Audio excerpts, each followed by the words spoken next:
Bismillahirrahmanirrahim. Assalamualaikum warahmatullahi wabarakatuh. Halo teman-teman semuanya, perkenalkan nama saya Intan Najara Widiarno dari kelas PG PAUD non-reguler semester 5.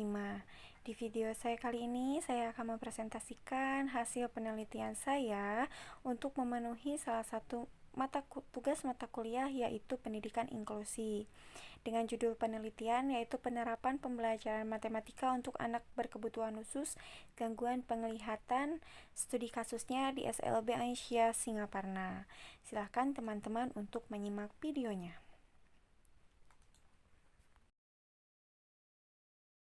Adapun materi yang akan saya bahas dalam presentasi saya kali ini, yang pertama itu tentang bab 1, tentang pendahuluan, di dalamnya terdapat latar belakang dan juga tujuan.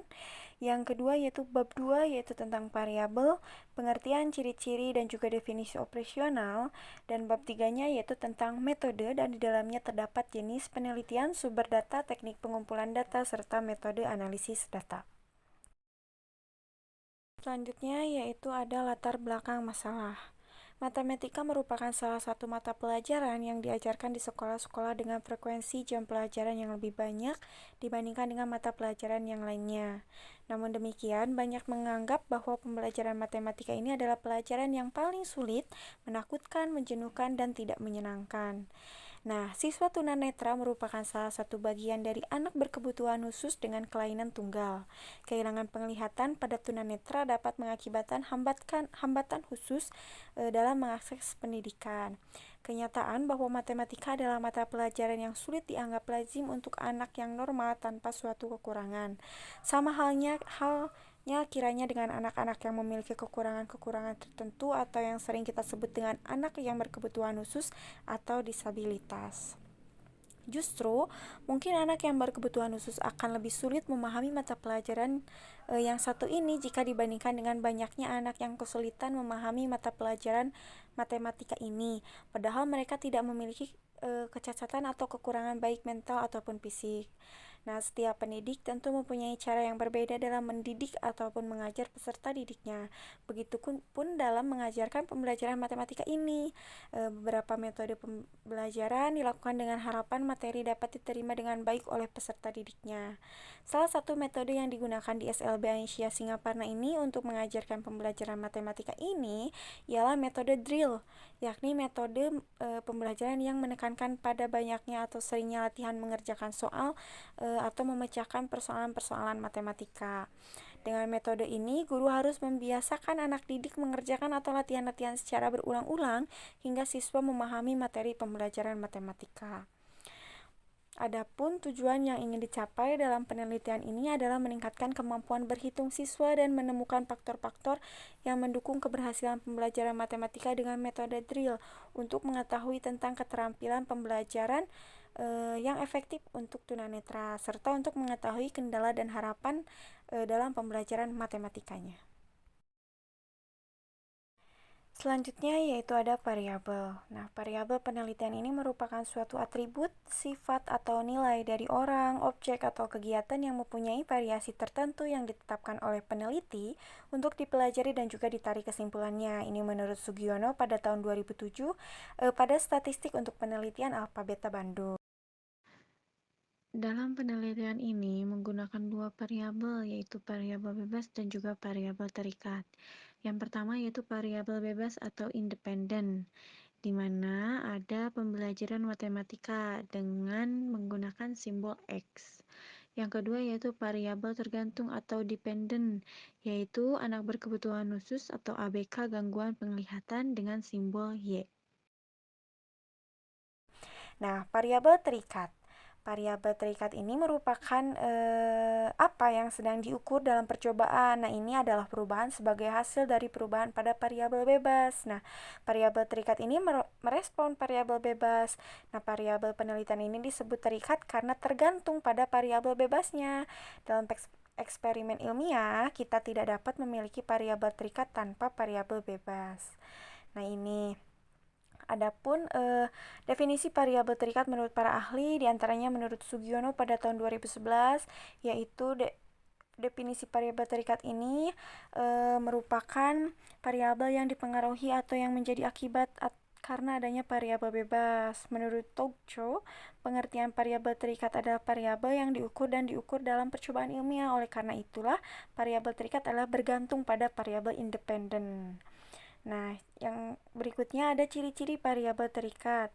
Variabel terikat juga disebut dengan variabel respon, variabel terukur, variabel yang diamati, variabel respon, variabel yang dijelaskan, variabel hasil, variabel eksperimental, variabel output, dan variabel yang diprediksi atau diasumsikan oleh variabel prediktor atau bebas. Nah, variabel terikat ini dijuluki terikat karena dianggap bergantung pada beberapa variasi variabel bebas.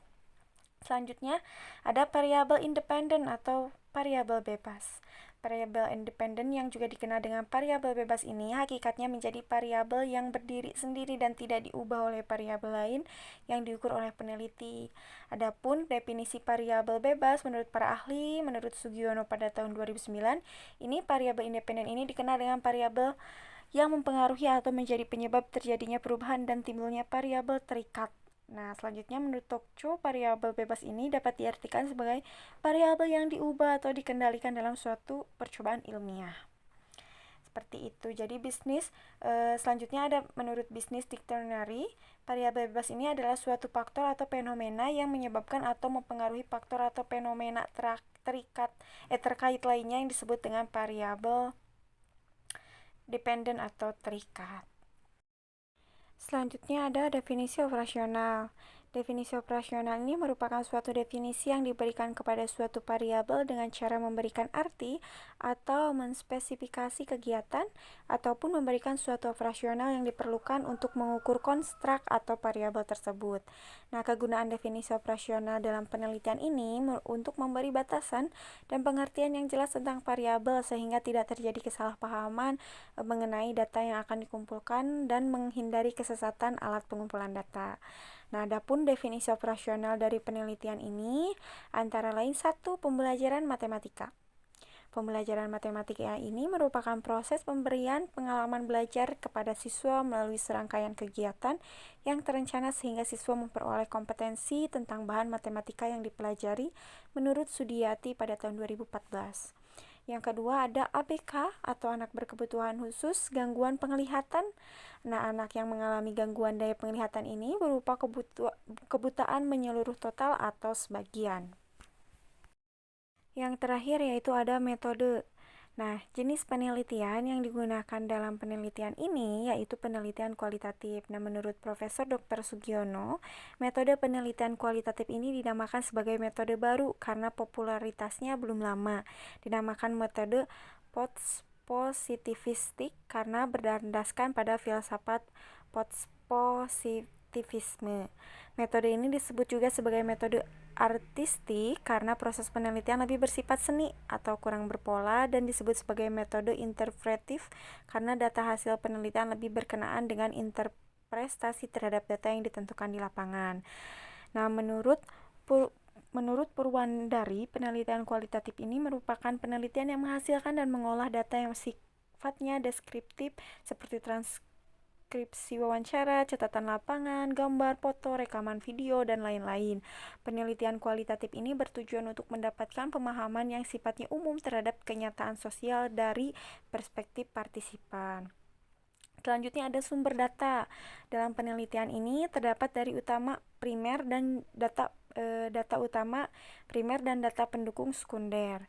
Yang pertama data primer. Data primer ini merupakan data yang langsung dikumpulkan oleh saya sebagai peneliti dari sumber pertanyaan. Adapun yang terlibat secara langsung sebagai sumber data primer ini adalah guru, siswa, serta orang tua.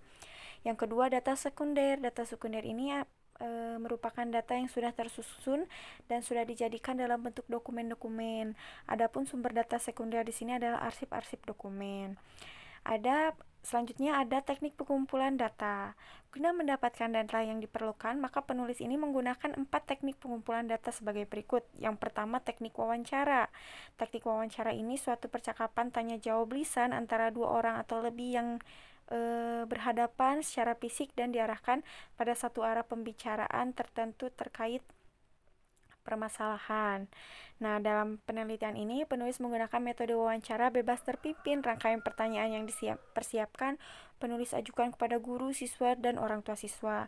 Selanjutnya ada teknik dokumentasi. Nah, tentu saja metode dokumentasi ini mengumpulkan data melalui peninggalan tertulis, terutama berupa arsip-arsip dan termasuk buku-buku tentang pendapat, teori, dan lain-lain yang berhubungan dengan masalah penelitian. Selanjutnya ada teknik observasi. Metode observasi adalah pengamatan dan pencatatan dengan sistematik tentang fenomena yang diselidiki. Selanjutnya ada metode analisis data. Setelah data terkumpul, langkah selanjutnya ialah pengolahan data sesuai dengan jenis dan kebutuhan tujuan penelitian. Data yang bersifat kualitatif diolah dengan cara tabulasi data, dan data yang bersifat kualitatif terutama dari hasil wawancara diolah secara kualitatif. Prosedur yang ditempuh selama pengelolaan data berlangsung meliputi melakukan pengelompokan data sesuai dengan jenisnya dan mencari keterkaitan di antara data tersebut.